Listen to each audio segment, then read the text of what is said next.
and welcome. I'm Krista Gibson, and this is Growing Older and Wiser.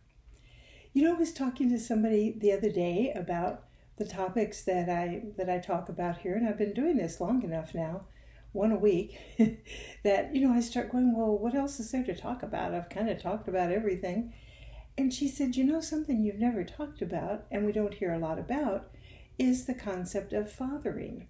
We hear a lot about mothering, but what about fathering?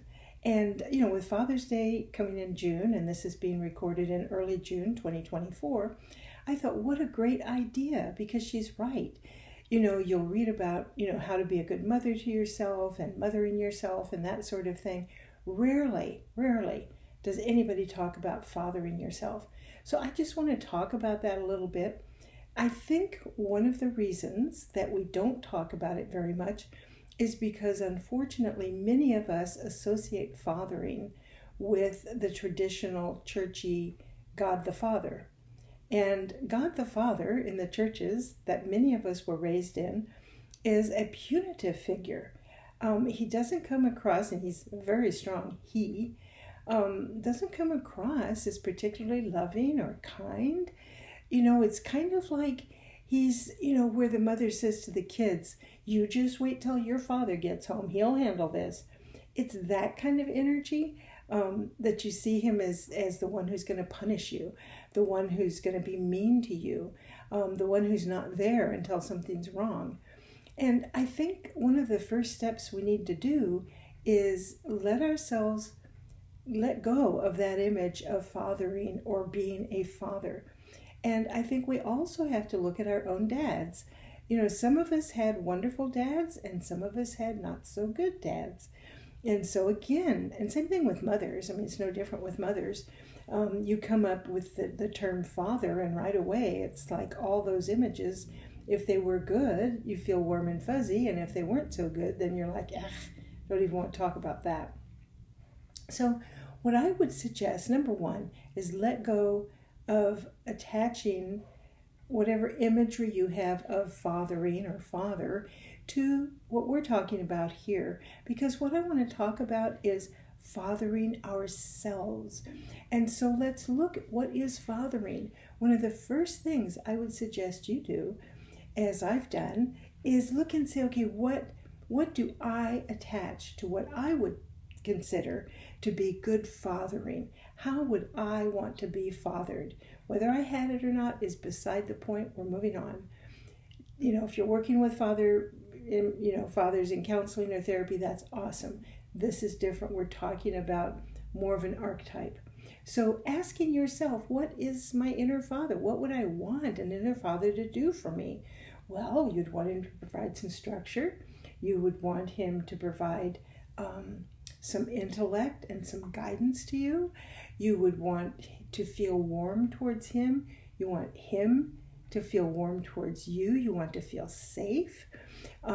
What does it mean to you? I'm not going to lay them all out because I think it's different for different people.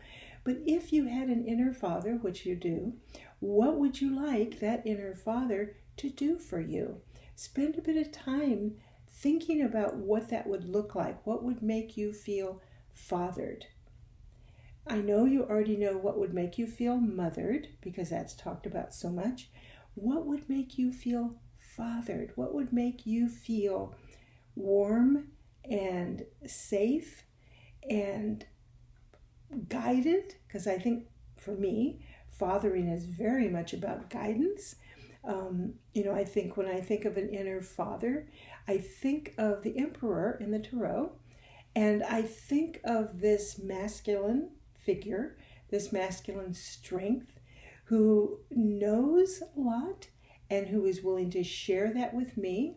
Also, this father, this inner father, knows how to set limits, knows how to help me build things, whether it's an organization, whether it's my life, whether it's my emotions, how I think about things. My father energy helps me build things, helps me with the structure in my life. What do I want the structure of my life to look like? And my inner father can help me with that. My inner father keeps me safe. My inner father warns me of danger, warns me with my maybe my intuition saying, Krista, that's not a safe person, or Krista, that's not a safe situation. You need to step back from that. And in it, I don't necessarily mean safety in the sense of physical safety, but sometimes people are not emotionally safe, or a situation isn't emotionally safe. And so in that case, talking to your inner father and say, hey, inner father energy, if I am approaching something that's not safe for me, warn me, let me know. Help me extricate myself from that. So I think you know where I'm going with this. And so what I'd like to propose, we have Father's Day coming up. How about spending some time maybe writing down what you want from your inner father and what kind of fathering energy you have that you can give yourself. And when Father's Day comes around, if your dad is still living and you celebrate, that's awesome. If your dad has moved on, like mine moved on a long time ago, you can honor them.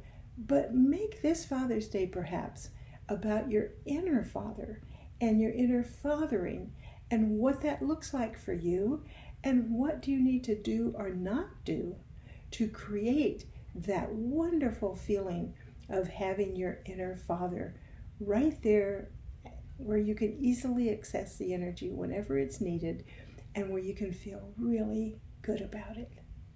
Thank you so much for being here. Thanks for watching, and I will see you next time.